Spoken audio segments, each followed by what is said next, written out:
నేను మీ అంజలి. ఈరోజు అయితే అండి మన ఛానల్లో రెసిపీ వచ్చేసేసి పెసరపప్పు అండి. పెసరపప్పుకి కావాల్సిన పదార్థాలు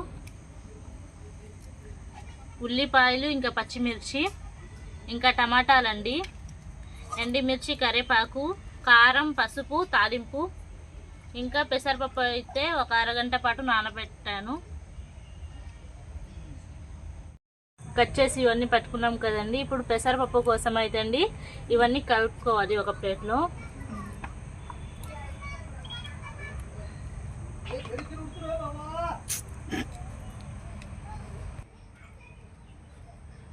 ఒక ప్లేట్లో అయితే అండి ఉల్లిపాయలు, టమాటాలు, ఇంకా నానబెట్టిన పెసరపప్పు అయితే వేసుకుందాం.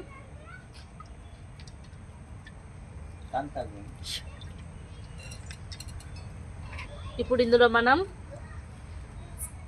కారం ఇంకా పసుపు అయితే వేసుకుందామండి. ఇప్పుడు ఇందులో మనం రుచికి తగినంత సాల్ట్ అయితే వేసుకుందామండి. ఉప్పు, కారం ఇవన్నీ వేసుకున్నాం కదండి. ఇప్పుడు దీన్ని అయితే బాగా మిక్స్ చేసుకోవాలి.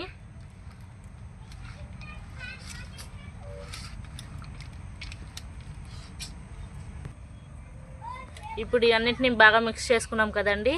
ఇప్పుడు దీన్ని అయితే పక్కనే పెట్టుకొని మనము పప్పు అయితే స్టార్ట్ చేసేద్దాం. వేద్దామండి.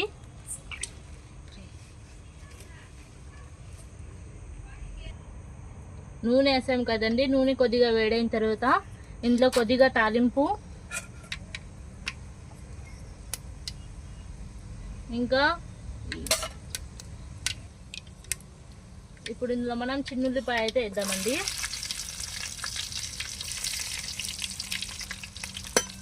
వీటిని ఒక 2 నిమిషాల పాటు ఫ్రై చేసుకోవాలి. అయిన తర్వాత ఇందులో మనం ఎండుమిర్చి, కరివేపాకు అయితే వేసుకుందాం.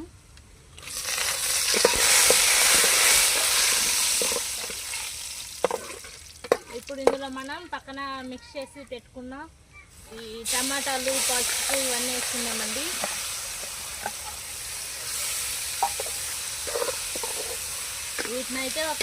వీటినైతే బాగా మిక్స్ చేసుకోవాలి.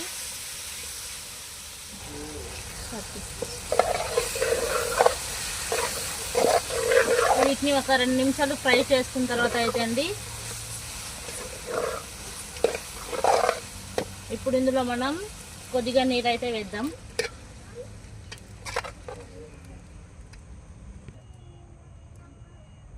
నీళ్ళు వేసాం కదండి. ఇప్పుడు దీనిపైన మూత పెట్టుకొని ఇప్పుడైతే అండి మూత తీసి చూద్దాం.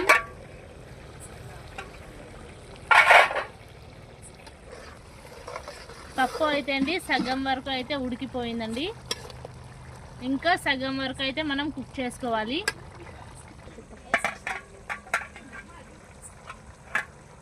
ఇప్పుడైతే అండి మూత పెట్టుకొని ఒక 5 నిమిషాలు అయితే మళ్ళీ ఉడకనిద్దాం. ఇప్పుడు మన పప్పు అయితే ఉడికిపోయిందండి. పప్పు అయితే దింపేద్దాం.